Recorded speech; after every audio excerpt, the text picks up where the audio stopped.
ഐതരേയ മഹീദാസ്.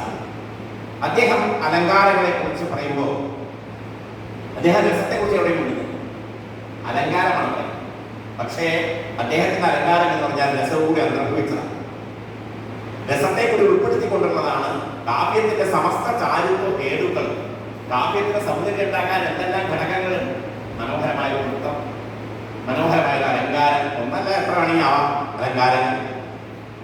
മനോഹരമായ ശയ്യ, കാവ്യത്തിന്റെ ശയ്യാവുണം, മാധുര്യ ഓജസ്, പ്രസാദം മുതലായ ഗുണങ്ങൾ, കവിതയുടെ ഗുണങ്ങൾ, സാഹിത്യവിദ്യകളുടെ ഗുണങ്ങൾ, ഇതിനൊക്കെ ചർച്ച ചെയ്യുമ്പോൾ രസത്തെയും അദ്ദേഹം ചർച്ച ചെയ്യുന്നു.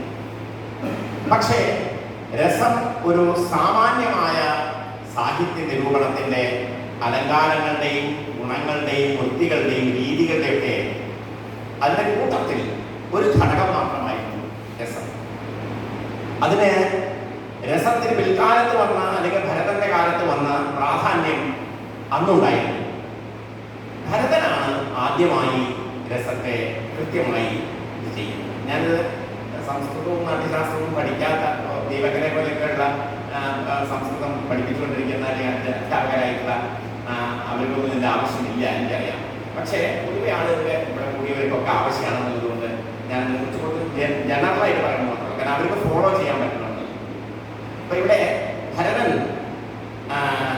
നിങ്ങൾക്കറിയാം, പ്രസിദ്ധമായിട്ടുള്ള പദ്യം നാട്യശാസ്ത്രത്തിലെ ജഗ്രാഹ പാഠ്യം ഋഗ്വേദ സാമഭ്യോ ഗീതമേവച യജുർവേദ അഗ്നയാൻ രസാൻ ആഹർവണാവതി. ബ്രഹ്മാവ് നാട്യശാസ്ത്രത്തെ നിർമ്മിക്കുന്ന സമയത്ത് എങ്ങനെയാണ് നാട്യശാസ്ത്രം നിർമ്മിച്ചത്? ആദ്യം അതൊരു വേദമായിട്ടാണ് നിർമ്മിച്ചത്. അതൊരു വേദമായി. ഇപ്പൊ വേദം എന്ന് പറയുമ്പോൾ വേദത്തിന്റെ എല്ലാ ആ ശക്തികളും അതിന്റെ പ്രാധാന്യവും അതിന്റെ ചൈതന്യവും ദിവ്യതയും ഒക്കെ ഉൾക്കൊള്ളുന്ന രീതിയിലാണ് നാട്യവേദം എന്നാണ് പറയുന്നത്. നാട്യവേദത്തെ സൃഷ്ടിക്കുന്നത്. അപ്പൊ നാട്യവേദം സൃഷ്ടിക്കുന്ന സമയത്ത് ബ്രഹ്മാവ് എന്താ ചെയ്തത്? 4 വേദങ്ങളുണ്ട്. ആ വേദങ്ങളൊന്നും മതിയാവാതെയാണ് പുതിയൊരു വേദം സൃഷ്ടിക്കേണ്ടി വരുന്നത്. അതെന്താ കാരണം നമ്മൾ വിശദമായ ചർച്ചയുണ്ടായിരിക്കുമെന്ന് ഞാൻ കിടക്കുന്നില്ല. വളരെ ലളിതമായി പറഞ്ഞാൽ ധർമ്മത്തിൽ നിന്ന് മനുഷ്യൻ വ്യതിചലിക്കാൻ പറ്റും. മനുഷ്യന്മാർ മാത്രമല്ല, ദേവന്മാരും എല്ലാവരും അവരുടെ സ്വധർമ്മത്തിൽ നിന്ന് വ്യതിചലിച്ച് പരധർമ്മങ്ങൾ അനുഷ്ഠിക്കാൻ തുടങ്ങിയപ്പോൾ വിദ്യാർത്ഥി അധ്യാപകരുടെ ജോലി ചെയ്യാൻ തുടങ്ങിയതിലേക്കും മകൻ അച്ഛൻ്റെ ജോലി ചെയ്യാൻ തുടങ്ങിയതിലേക്കും വളരെ സങ്കീർണമാവുന്ന സമുദായത്തിന്റെ സമൂഹം. ആ സങ്കീർണത വന്ന് അങ്ങേയറ്റം പ്രയാസമായ ഒരു സന്ദർഭത്തിലാണ്, വളരെ ബുദ്ധിമുട്ടുള്ള ഒരു സാഹചര്യം വന്നപ്പോഴാണ് ദേവേന്ദ്ര പ്രമുഖന്മാരായുള്ള ആളുകൾ ചെന്ന് ബ്രഹ്മാവിൻ്റെ അടുത്ത് ഈ സങ്കടം പറഞ്ഞ് ക്രീഡനീയക്ഷാമം എന്ന ഒരു പ്രാർത്ഥനയാണ്. ഞങ്ങൾക്കൊരു നേരം പോക്കിന് ഒരു കളിപ്പാട്ടം പോലെ ഒരു സാഹിത്യം വേണം, ഒരു സാധനം വേണം. അത് വിനോദത്തിനായിട്ട് തന്നെ പറഞ്ഞുള്ളൂ ദേവേന്ദ്രൻ അത്രയൊക്കെ പറയാൻ പറ്റുള്ളൂ. ദേവേന്ദ്രൻ എന്ന ക്യാരക്ടറെ കുറിച്ച് നമുക്കറിയാം എന്തായിരിക്കും അതിൻ്റെ ഒരു സ്വഭാവം. അയാൾക്ക് അതിനെക്കുറിച്ചൊന്നും ഈ രാജഭരണത്തിൽ ഇരിക്കുന്ന ആളുകളുടെ ഒരു പൊതുവെയുള്ള ഒരു സ്വഭാവമാണ്. അപ്പോ അവർ വളരെ ലാഘവ ബുദ്ധിയോട് കൂടി അതൊക്കെ കാണും. പക്ഷെ ബ്രഹ്മാവ് അതല്ല. അദ്ദേഹം ഇതിന്റെ സാഹചര്യം മനസ്സിലാക്കിയിട്ട് നാട്യവേദം എന്ന് പറയുന്ന 5ാമത്തെ വേദം ക്രീഡനീയകമായിട്ട് ഉണ്ടാക്കിയപ്പോൾ, ക്രീഡനീയത്തെ കളിക്കൊപ്പ് എന്നാണ് അർത്ഥം. കളിക്കൊപ്പ് വിനോദത്തിലുള്ളത്, കളിക്കാനുള്ളത്. അപ്പൊ നാടകങ്ങളൊക്കെ കളിക്കാനുള്ളത് തന്നെയാണ്. സ്റ്റേജിൽ കളിക്കില്ലേ? നാടകം കളിക്കുന്നുണ്ട്, കഥകളി കളിയുണ്ട് അല്ലേ? അപ്പൊ അങ്ങനെ കളിയാണ്.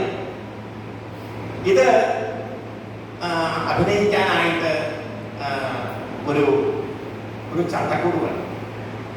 ആ ചട്ടക്കൂട് എങ്ങനെ എന്ന് അന്വേഷിച്ചപ്പോഴാണ് അത് കേവലം ഒരു കളിയായാൽ പോരാ, അത് വേദത്തിന്റെ സാരം തന്നെ ഗ്രഹിച്ചുകൊണ്ട് വാക്യമായാലും ഗേയമായാലും അഭിനയമായാലും ഒരു രസമായാലും ഇതെല്ലാം നാടകത്തിന്റെ ചേരുവകളാണ്. നാട്യസംഗ്രഹം എന്ന് ഭരതൻ പറയുന്നോട്ട് ആദ്യം പറഞ്ഞ പേര് രസം അല്ലേ? രസം, ഭാവം, അങ്ങനെ തുടങ്ങിയിട്ട് രസോ ഭാവോ അഭിനയ ധർമ്മീ വൃത്തി പ്രവൃത്തയ, അങ്ങനെ ഉണ്ട് 11 നാട്യസംഗ്രഹങ്ങളെ കുറിച്ച് പറയുന്നത്. അതിൽ ആദ്യത്തെ പറഞ്ഞത് രസമാണ്. രസമില്ലെങ്കിൽ എന്താണ് നമ്മുടെ കശ്ചിതാർത്ഥ പ്രവർത്തതയാണ്. രസമില്ലെങ്കിൽ ഒരു കാര്യവും നടക്കില്ല. രസം ഉണ്ടെങ്കിൽ ഏത് കാര്യവും നടക്കും. അത് തീയത്തിന്റെ കാര്യം മാത്രമല്ല, പ്രപഞ്ച ജീവിതത്തിന്റെ മുഴുവൻ കാര്യവും ഈ രസം ഉണ്ടെങ്കിലേ നടക്കും. ചിത്തവൃത്തികളാണല്ലോ രസമായിട്ട് മാറുന്നത്. ചിത്തവൃത്തികളാണ് നമ്മുടെ ഏത് പ്രവൃത്തിയെയും നിയന്ത്രിക്കുന്നത്. ഇത് ചെയ്യണമെന്നോ അത് ചെയ്യേണ്ടതോ എല്ലാം. പ്രപഞ്ചത്തിലെ ഏത് കാര്യവും നടക്കണമെങ്കിൽ ചിത്തവൃത്തികളാണ് അതിൻ്റെ വിഭവങ്ങളെല്ലാം കൂടി ചേരുമ്പോൾ, അതിനോടനുബന്ധമായിട്ട് അതിൻ്റെ വ്യഞ്ജക സാമഗ്രികളെല്ലാം കൂടി ചേരുമ്പോൾ അത് രസമായിട്ട് പരിണമിക്കും. അല്ലെങ്കിൽ അത് വളരെ സൂക്ഷ്മമായിട്ടൊരു ഭാവമായിട്ടിരിക്കും. അത് സന്ദർഭത്തിനനുസരിച്ച് അത് വളരുകയും വികസിക്കുകയും നമ്മൾ നാടകം കാണുന്നവരെ, നമ്മുടെ സിനിമ തിയേറ്ററിൽ കയറുന്നവരെ നമുക്ക് ഒരു രസവും ഇല്ല, ശൃംഗാരാതി രസങ്ങളൊന്നും നമുക്കില്ല. പക്ഷെ നമ്മൾ ടിക്കറ്റ് എടുത്തു, തിയേറ്ററിൽ കയറി, മുമ്പിൽ തന്നെ വന്നിരുന്നു, സ്ക്രീനിൽ കഥാപാത്രങ്ങൾ മാറി മാറി ഓരോരുത്തർ വരാൻ തുടങ്ങി. ആദ്യത് മോഹൻലാലാണ്, മമ്മൂട്ടിയാണെന്നൊക്കെ പറയും. കുറെ കഴിഞ്ഞാൽ ഇവരൊക്കെ പോകും. മോഹൻലാലും മമ്മൂട്ടിയൊക്കെ പോകും. പിന്നെ ആ കഥാപാത്രമാവും. കഥാപാത്രമായതിനു ശേഷം മൂന്നാമത് സ്റ്റേജ് ഉണ്ട്, ആ കഥാപാത്രം നമ്മളാവും. അങ്ങനെ ആ കഥാപാത്രം നമ്മളാവുന്നത് കൂടിയാണ് ഈ കഥാപാത്രം അനുഭവിക്കുന്ന രസം എന്ന് നമ്മൾ വിചാരിക്കുന്നത് നമ്മൾ രസിക്കുന്നതാണെന്ന് മനസ്സിലാക്കി. നമ്മൾ തന്നെ രസിക്കുകയാണ് ചെയ്യുന്നത്. അല്ലാതെ എങ്ങനെ നമുക്ക് രസം ഉണ്ടാക്കുക? ലോകത്തിൽ രസങ്ങള് രാമനായർ മരിച്ചു, കൃഷ്ണനായർ മരിച്ചു, പാർവതിയമ്മ മരിച്ചു, ദിവസം പത്രത്തിൽ നമ്മൾ കാണുന്നുണ്ടല്ലേ? ആരെങ്കിലും നമ്മൾ സങ്കടപ്പെടാറുണ്ട്? പത്രം എടുത്തു, അയ്യോ പാർവതിയമ്മ മരിച്ചു, നമ്മളായിരിക്കും അറിയാറുണ്ട്. അത് വാർത്ത പോലെ നമുക്ക് വെക്കുന്നു. പക്ഷെ നമ്മുടെ സ്വന്തം ഒരാളാണെന്ന് നയിക്കുന്നെങ്കിലും അവ നമുക്ക് സങ്കടമായി. നമ്മുടെ ഭാര്യയോ ഭർത്താവോ അല്ലെങ്കിൽ മകനോ അടുത്ത ബന്ധുവോ സുഹൃത്തോ ഒക്കെ മരിച്ചു കഴിഞ്ഞാൽ ബന്ധം അനുസരിച്ചാണ്. അപ്പൊ ബന്ധം വരുമ്പോൾ നിങ്ങൾക്ക് നിങ്ങളുമായിട്ടൊരു ബന്ധം ഉണ്ടാവും. ആ ബന്ധം വരുന്നതോടുകൂടിയാണ്. അപ്പൊ ബന്ധം ഉണ്ടാവാൻ എന്ത് വേണം? നിങ്ങൾ ആ കഥാപാത്രമായി മാറണം.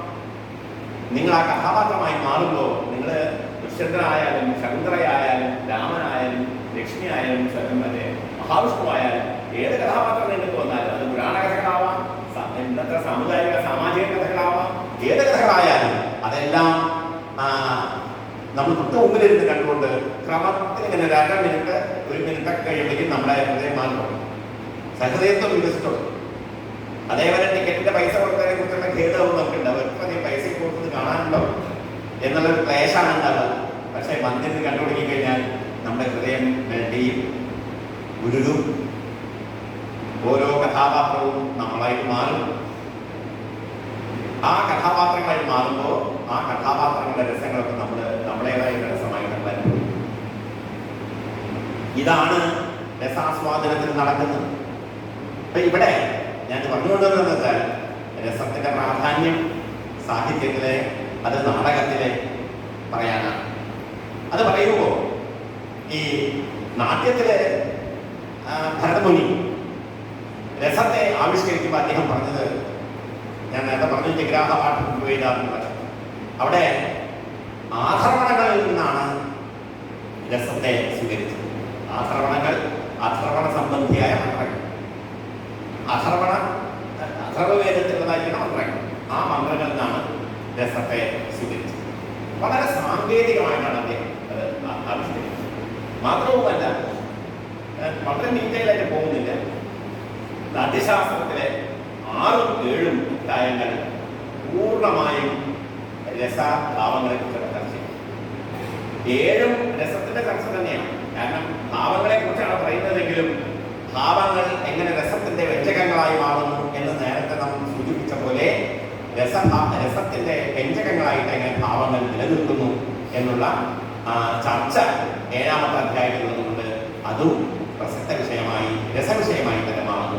അങ്ങനെ 6ഉം 7ഉം അധ്യായങ്ങൾ മുഴുവൻ രസചർച്ചയിലാണ് ഭരതൻ ആവിഷ്കരിക്കുന്നത്. പക്ഷേ രസം എന്ന് പറയുന്ന വൈദിക സാഹിത്യത്തിലെയോ അതിൽ തന്നെ ഞാൻ പ്രധാനമായി സൂചിപ്പിച്ച ഐത്രേയ മഹീദാസനെ പോലെയുള്ളതായിരിക്കുന്ന ഋഷിമാരെ സാഹിത്യ നിരൂപണത്തിൽ, സാഹിത്യ ആസ്വാദനത്തിന്റെ വിഷയങ്ങളിൽ പറഞ്ഞു കാണുന്ന രസത്തെക്കുറിച്ചുള്ളതായിരിക്കുന്ന വളരെ പ്രാധാന്യമില്ലാത്ത, ഒരു തരത്തിൽ പറഞ്ഞാൽ ഇൻസിഗ്നിഫിക്കൻ്റ് ആയ ചർച്ചകൾ, ആ ചർച്ചകളിൽ നിന്ന് രസം ഒരു മൈറ്റി ഫോഴ്സ് ആയിട്ട്, ഒരു ശക്തമായ ഒരു ആസ്വാദന കേന്ദ്രമായി, അത് ജീവിതത്തിന്റെ ലക്ഷ്യത്തിലേക്ക് നമ്മളെ കൂട്ടിക്കൊണ്ടു ഉയർത്തിക്കൊണ്ടുപോകുന്ന ഒരു വലിയ തത്വമായി